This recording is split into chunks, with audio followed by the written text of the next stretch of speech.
He was raised in one of the most powerful families in Seoul, South Korea. Old money, big gates, staff who had worked in that house since before he was born.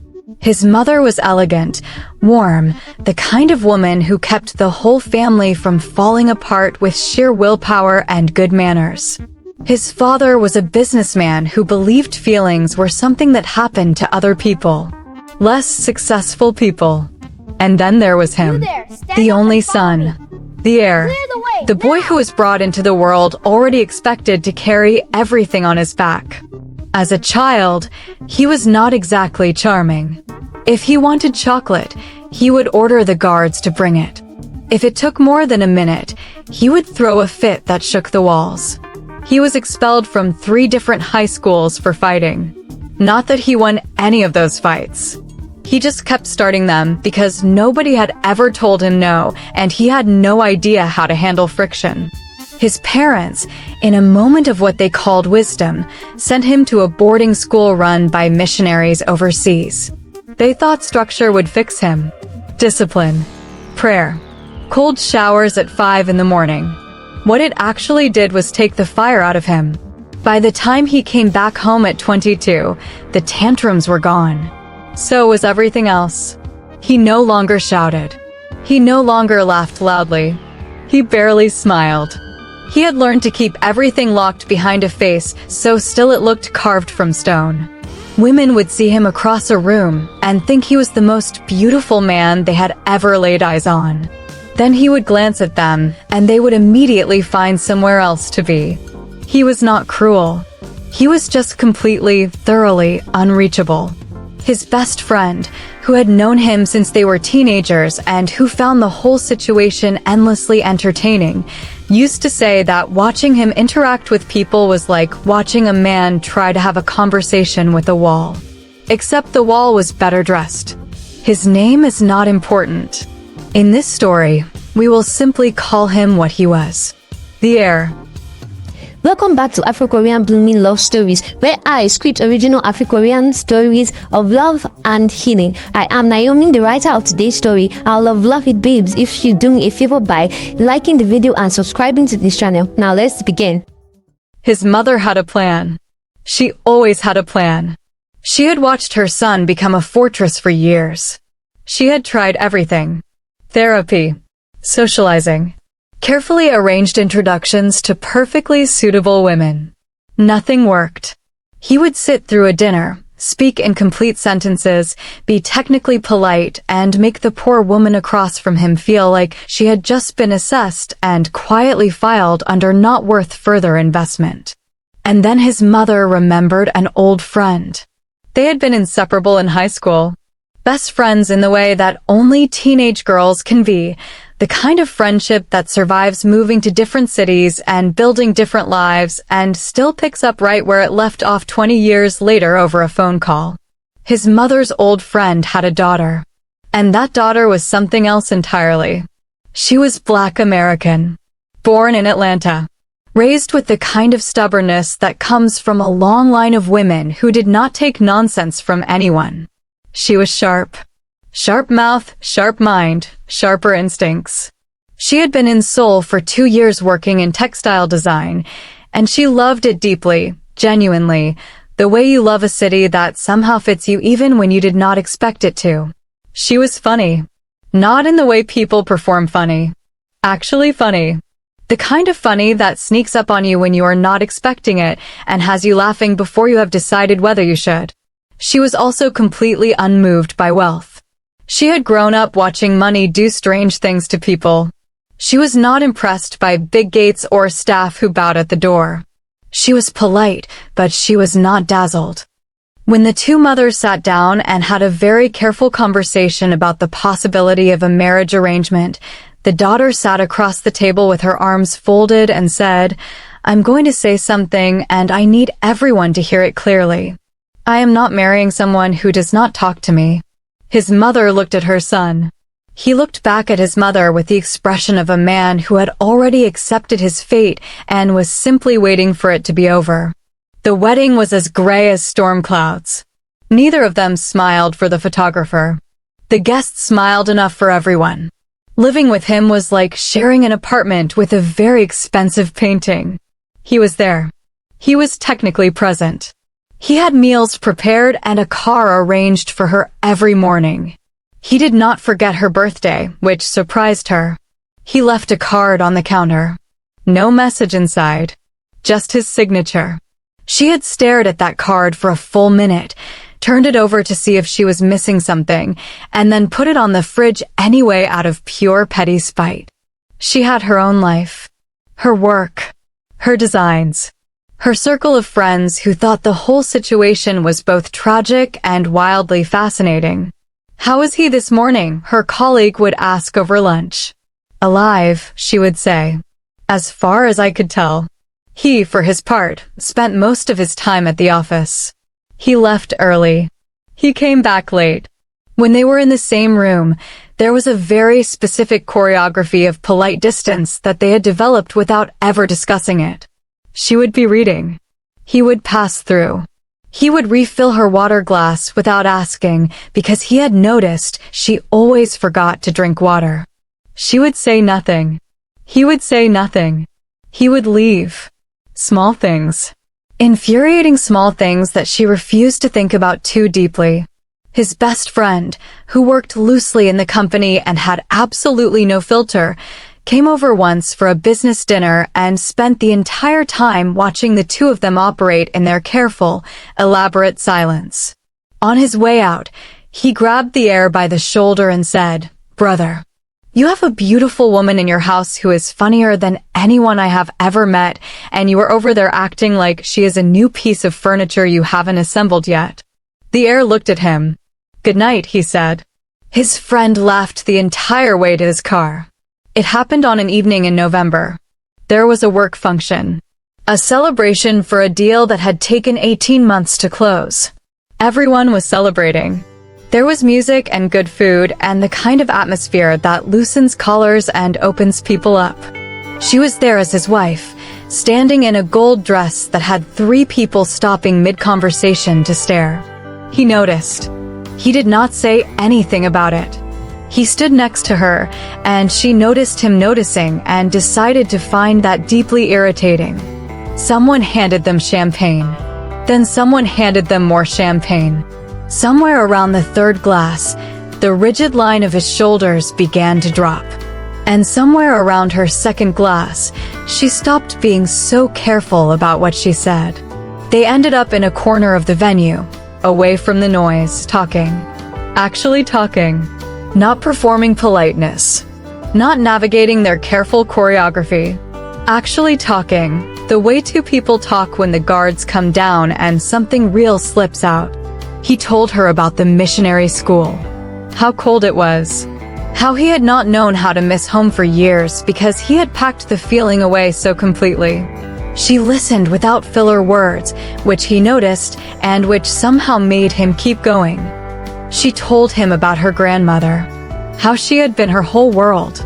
How she had died the year before the marriage and how she had carried that grief into everything, including this strange silent life in Seoul, and how most days she was fine, and then some days she was not fine at all, and she had learned to not make it anyone else's problem. He was quiet after that. "That is not a character flaw," he said. "Feeling things." She looked at him. He looked back. And something between them cracked open like ice in spring. Not loudly. Just a fracture. A line of light. They did not sleep apart that night. They did not discuss it the morning after. By the following week, the walls had gone back up on both sides. But something had shifted. Something that neither of them knew what to do with. A week later, he called her into the living room with the expression of a man about to announce a quarterly loss. "I think we should end the arrangement," he said. She stood very still. "Okay," she said. Her face was completely calm. Her voice was steady. Her heart was doing something catastrophic behind her ribs, but she had been raised by women who did not let you see it happen.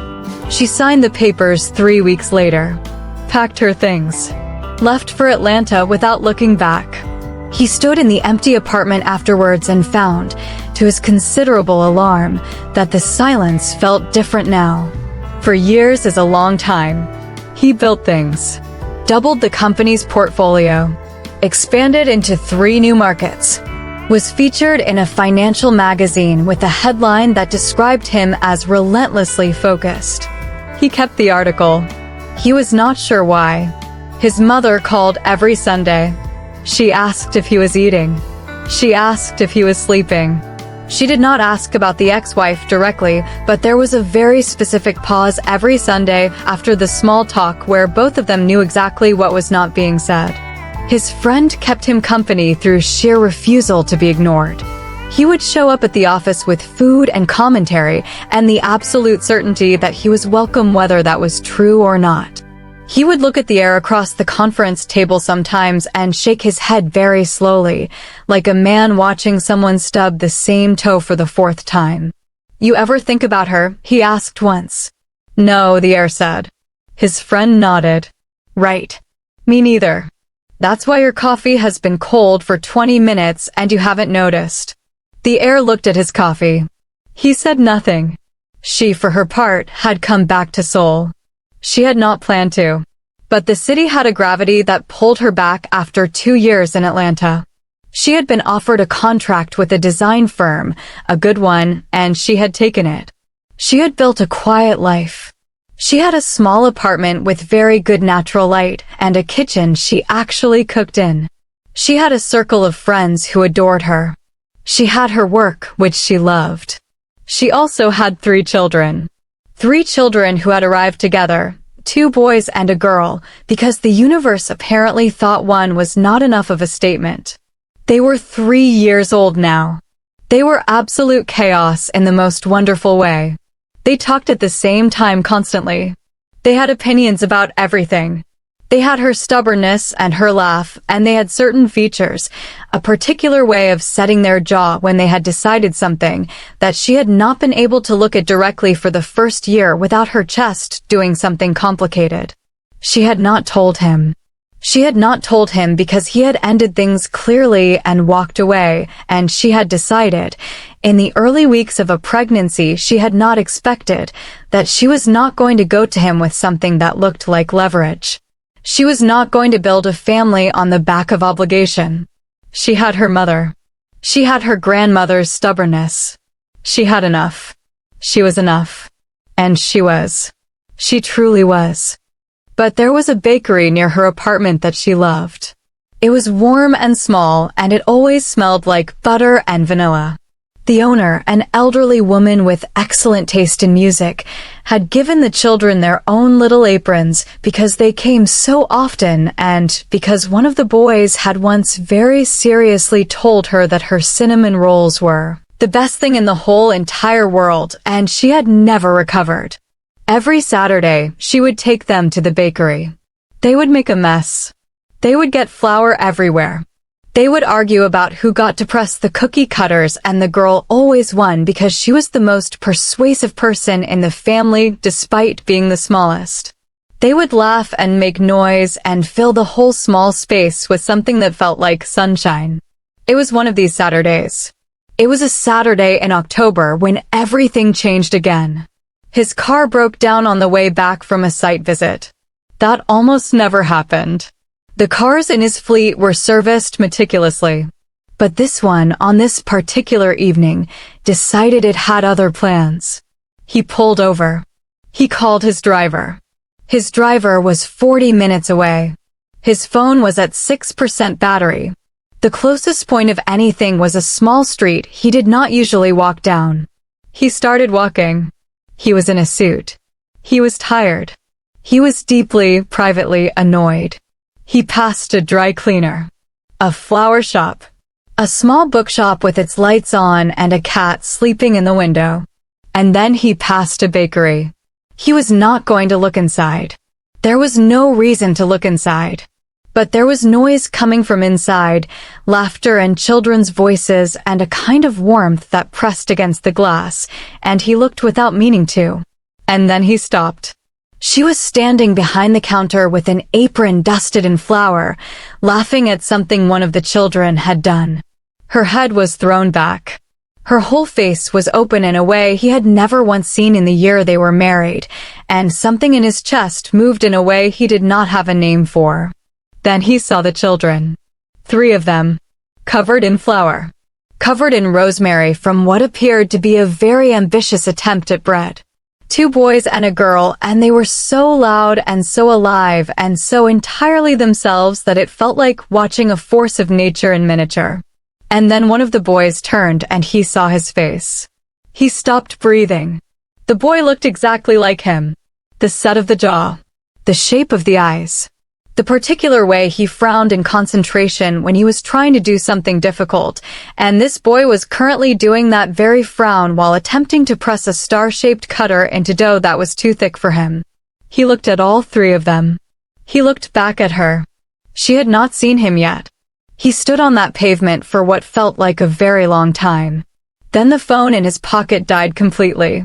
And he just stood there, with the cold October air moving around him, watching through the glass of a bakery window as the woman he had sent away laughed with 3 children who had his face.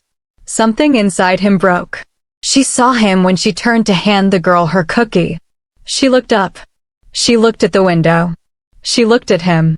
And her whole body went still in the specific way of a person who has just been caught completely off guard and is deciding in real time what face to put on. He did not move. She handed the cookie to the girl without looking at it. The girl said thank you and immediately bit into it.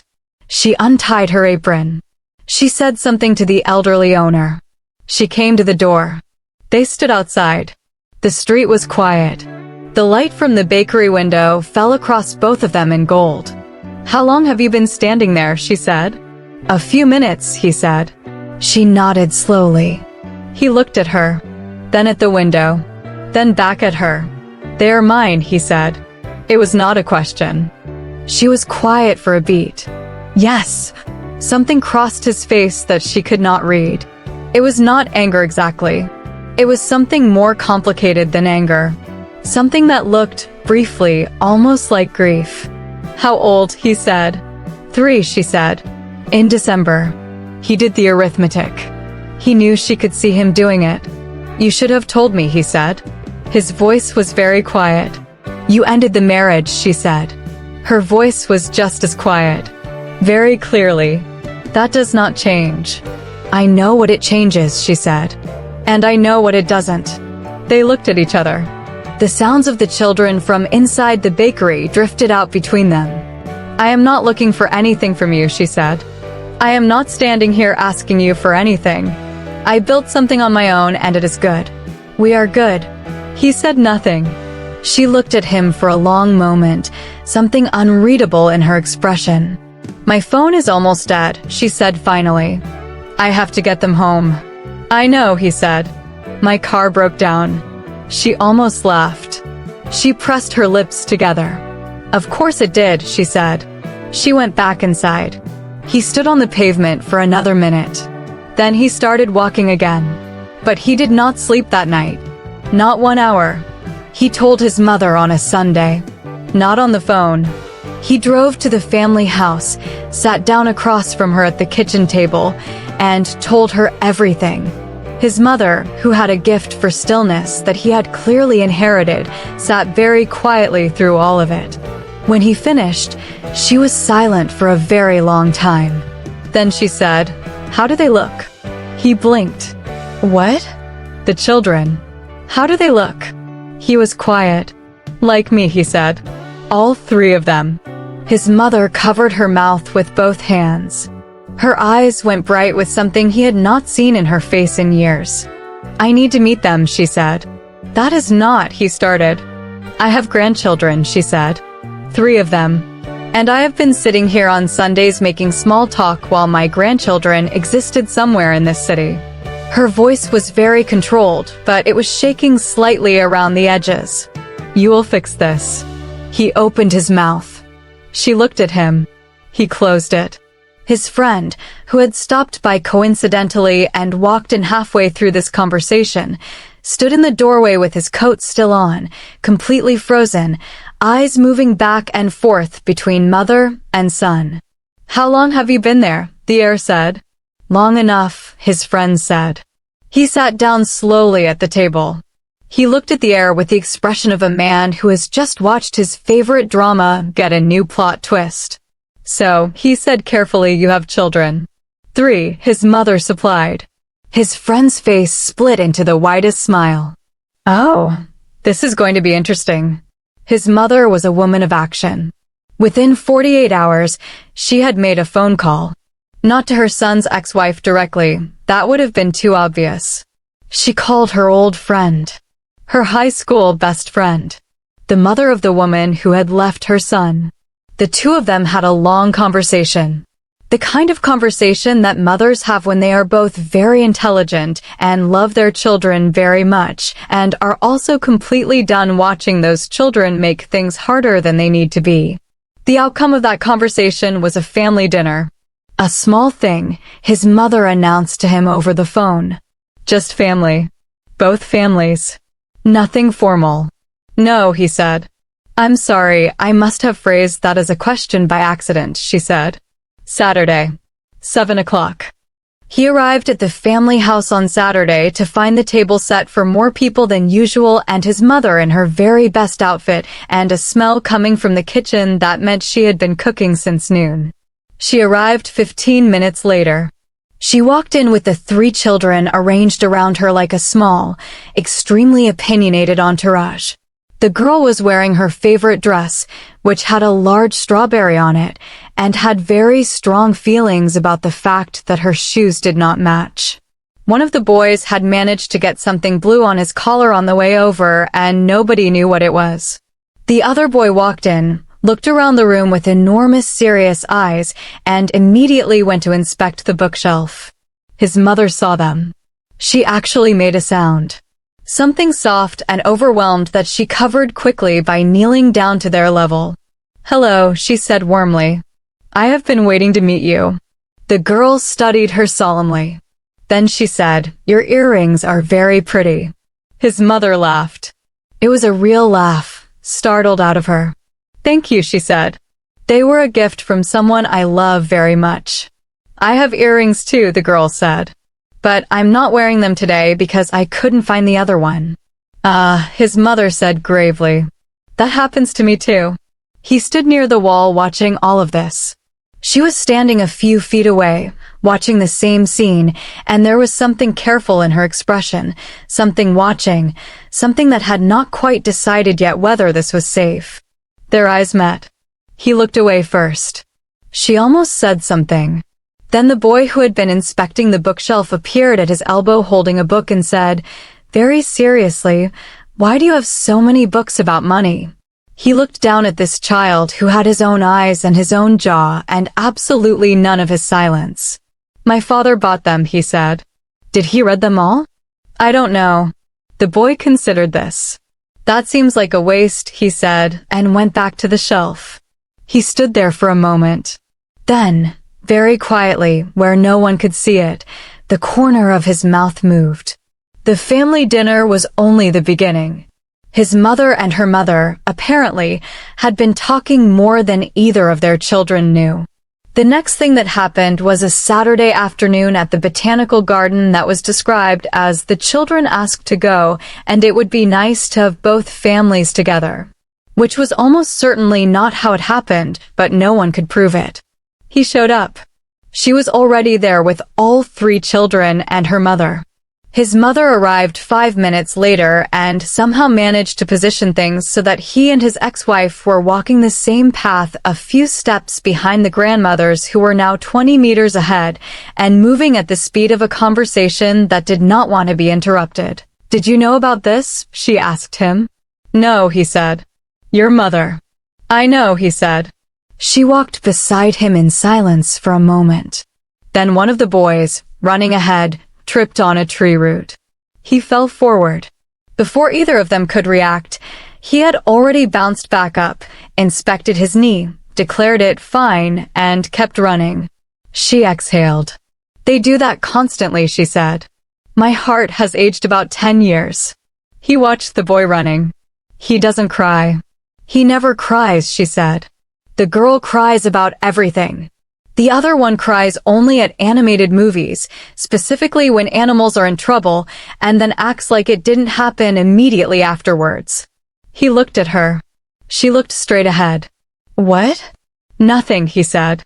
You were about to say something, she said. No. You were. You had your almost going to say something face. I don't have that face. You have several faces that you think nobody notices, she said calmly. You have your I'm listening, but I think you're wrong face. You have your I've already decided, but I'm waiting for you to finish face. And you have your almost going to say something face. He looked at her. I spent a year observing you, she said. You were very still. Easier to read than you think. He was quiet for a moment. And what was I about to say? You were about to say he's like you, she said simply. He said nothing. It's all right, she said. Her voice was neither warm nor cold. Just honest. He is. His friend, being his friend, absolutely inserted himself into everything.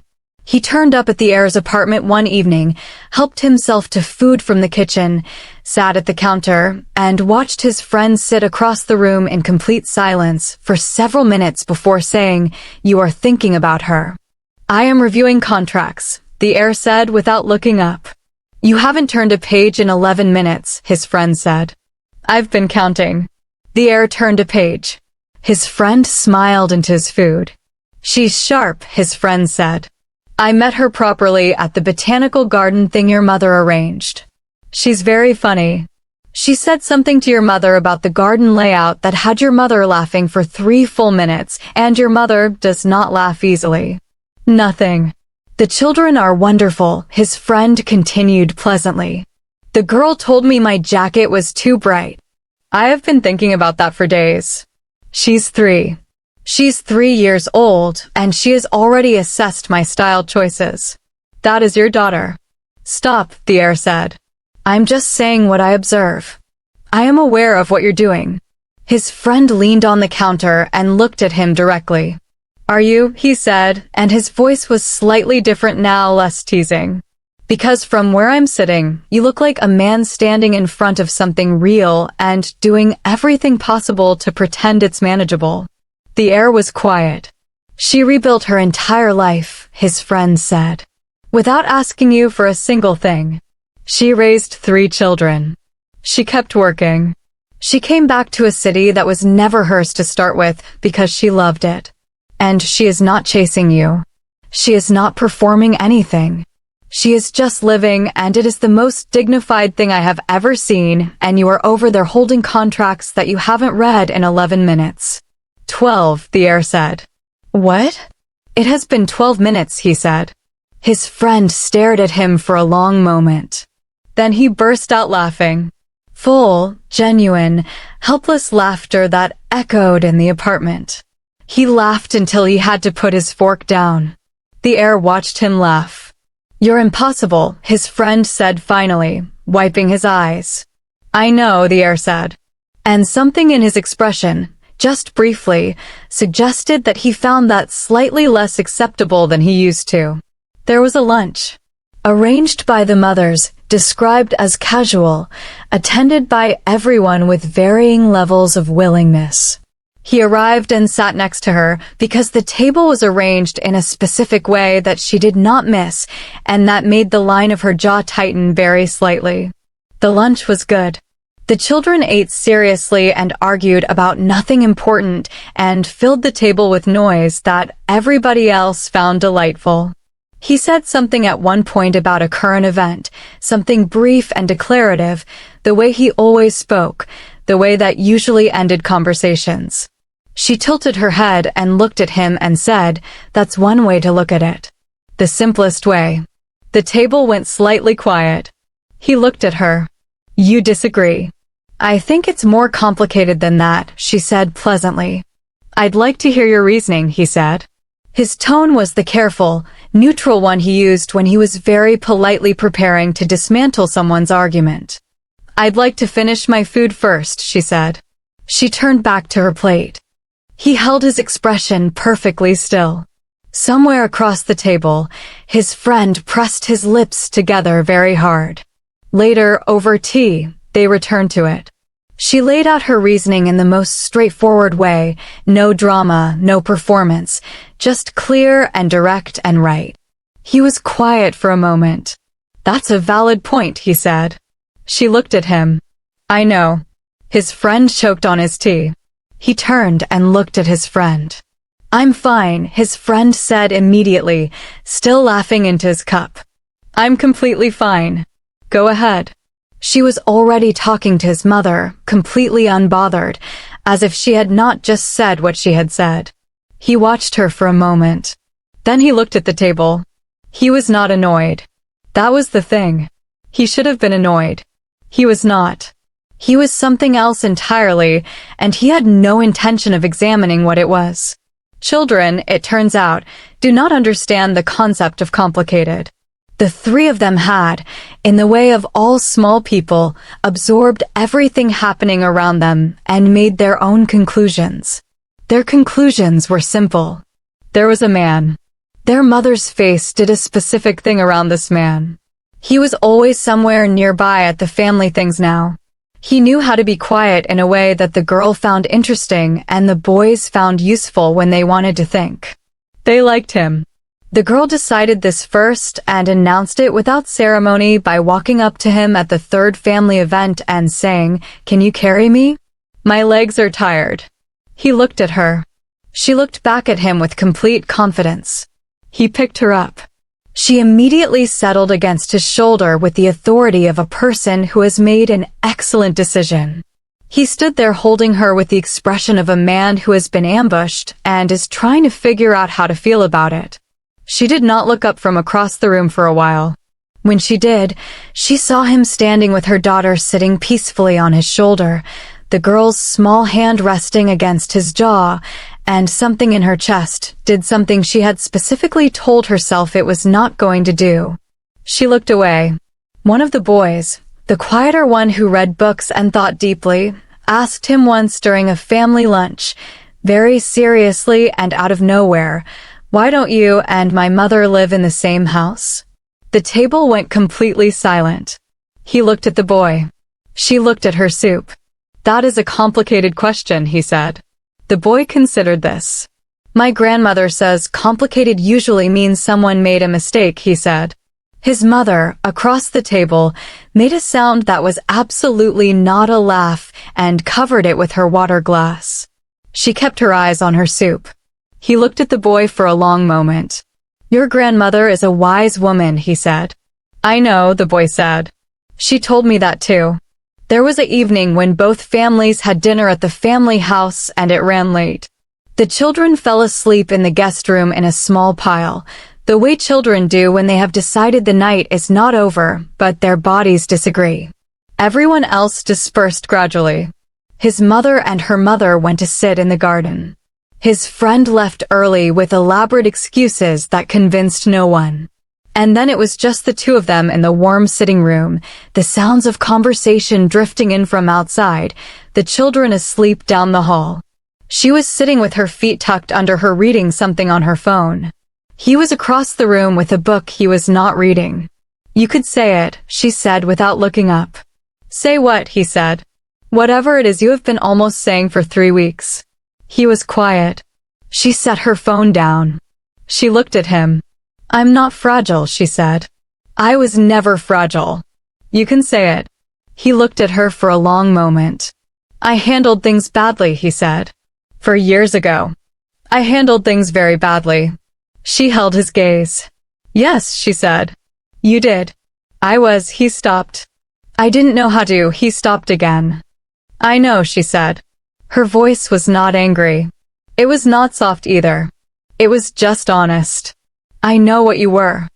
I was married to you for a year. I watched you. I saw you. Even when you didn't want to be seen. Then you know," he said, "that I am not." He looked down. "I don't do this easily." "I never asked you to do it easily," she said. He looked up. She was looking at him with something in her expression that was carefully, deliberately open. It cost her something, that openness. He could see that it did. "The children need more than occasional family dinners," he said. "I know that. And I need," he stopped. "I want to be present. Properly.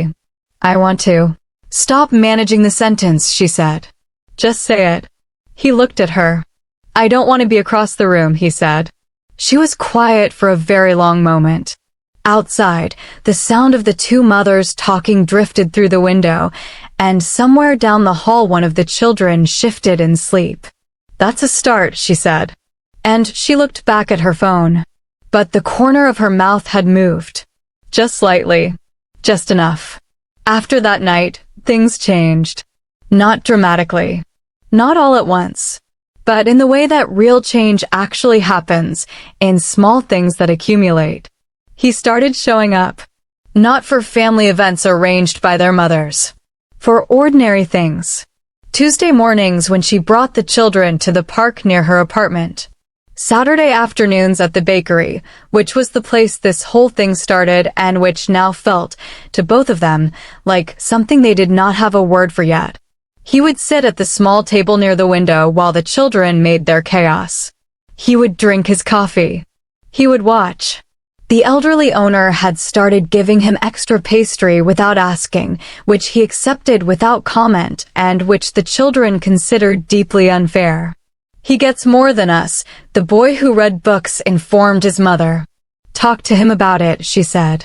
The boy turned in his chair and looked at him very seriously. That is more than us, he said, pointing at the pastry. He looked at the boy. Then he broke the pastry and gave half of it across the table without comment. The boy considered this a satisfactory resolution and returned to his book. She watched this happen behind her coffee cup. He caught her watching. What, he said. Nothing, she said. You're doing something with your face. I have a face, she said. It does things. That's what faces do. What was it doing just now? She looked at him steadily. It was noting that you are occasionally a decent person, she said, and trying to figure out what to do with that information. He held her gaze. And I'll let you know when I figured it out, she said, and went back to her coffee.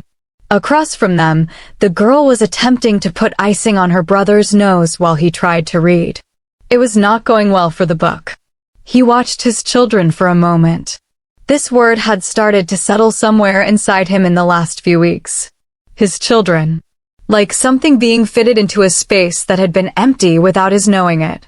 She told the owner last week that you are her father, she said without looking up. He went still. She just said it. Walked in, the owner asked where her family was, and she said, my mother is parking and my father is coming later. She turned her cup slowly. The owner didn't say anything. Neither did I. He was quiet for a long time. Okay, he said. She looked up. Okay, he said again.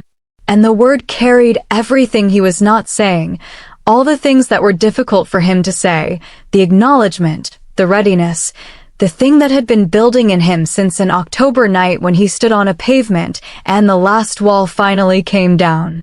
She looked at him for a long moment. Okay, she said softly. His friend organized a gathering. This was entirely his doing, not the mother's doing, which meant it had less of the careful arrangement of the family dinners and more of the chaotic energy of an event where people would say whatever they actually thought. Several people from their extended circle. The family. The children. Her friends. His colleague. His friend's girlfriend, who had heard the entire story over many, many months and had already decided she was on her side regardless of everything. It was loud and good, and the children were in their element, being passed around between adults who all found them delightful. At some point during the evening, someone who had had a significant amount of wine and did not know the full history said to him, loudly enough for a small radius of people to hear, "Your wife is so funny. Where has she been hiding?" Silence fell in that small radius. He looked at the person. Then he looked at her. She was standing a few feet away. She had heard. Her chin was up, waiting, the way she always held herself when she was preparing for something. "She's not my wife," he said. Her chin stayed up. "She's not my wife," he said again, and then he looked at her directly, and something in his expression was completely unguarded in a way that nobody in that room had ever seen before on his face, but not because she shouldn't be. The small radius of people went very quiet. She looked at him. He looked at her. He started to say something, one more carefully constructed sentence, one more managed communication, and she made a decision. She stepped forward. She put her hand against his chest. She kissed him. Right there. In front of everyone. He froze. Completely. His whole body went still in a way that had nothing to do with coldness and everything to do with the fact that his entire carefully maintained system had just short-circuited, and he was not sure what to do with the electricity. The girl, standing nearby, immediately covered her eyes. "Gross," she announced to the room. The reading boy covered his eyes too, a beat later, in solidarity.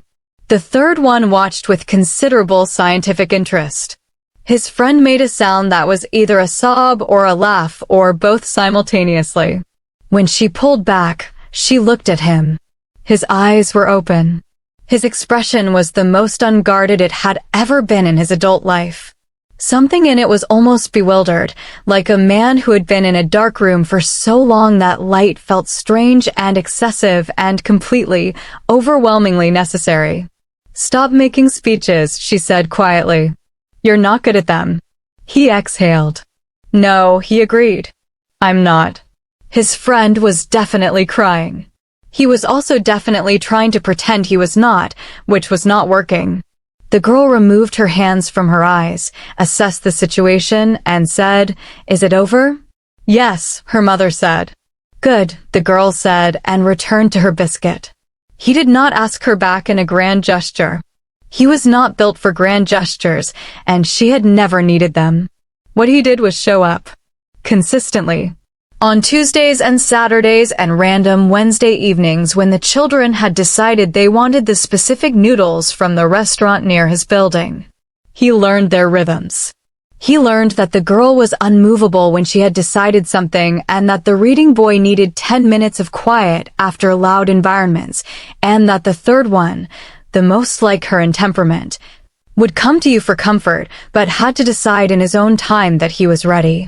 He got it wrong sometimes. He said too little when he should have said more. He went quiet when she needed him present. She told him when he got it wrong, clearly and directly, and he listened without deflecting, which was new for him and hard but possible. She got it wrong sometimes too. She built walls back up faster than was necessary.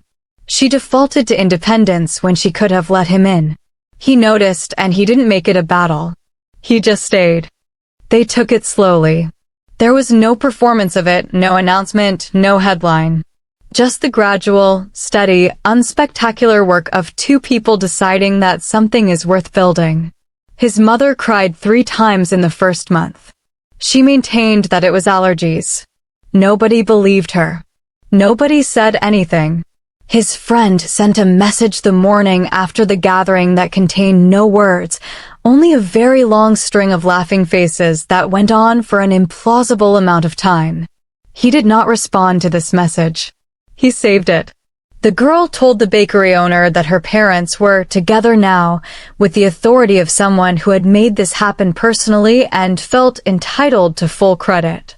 The owner gave her an extra biscuit. She accepted it as her due.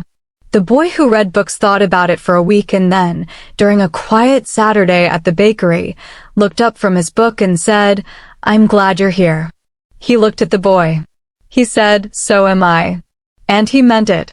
He meant it in the deepest part of himself, the part that had been locked away since a cold school far from home, the part that had been standing in the dark for years and years, waiting for something to happen that was worth opening the door for. The boy nodded and went back to his book. Outside the bakery window, the city moved. Inside, there was butter and vanilla and the sounds of a family that had taken the long way around to find each other. It was enough. It was actually everything. And that loves is the end of this story. Now tell me the truth. Were you holding your breath at the bakery scene? Because I was. The moment he saw those three little faces through that glass and the whole world stopped, I felt that. And her. Standing there for 4 years, building something beautiful on her own terms, never asking for anything, never performing anything, just living with everything she had. I think she is one of the most quietly powerful women I have written in a long time. He was not easy. He was never easy. But he showed up. And sometimes showing up consistently and honestly is the most love a person knows how to give, and sometimes that is enough. I want to know what you think. Drop a comment and tell me, what was your favorite scene in this whole story? Was it the bakery window? The boy who said complicated usually means someone made a mistake? Was it her kissing him in front of everyone and shutting him up? Because that scene lives in my heart. If you are new here, subscribe right now because there are so many more stories just like this one waiting for you on this channel. Give this video a thumbs up if this story made you feel something. It really helps the channel more than you know. And come back. Come back every single time because we are just getting started. Until the next story, take care of yourselves. And remember, sometimes the walls that take the longest to come down are the ones with the most worth on the other side. See you next time.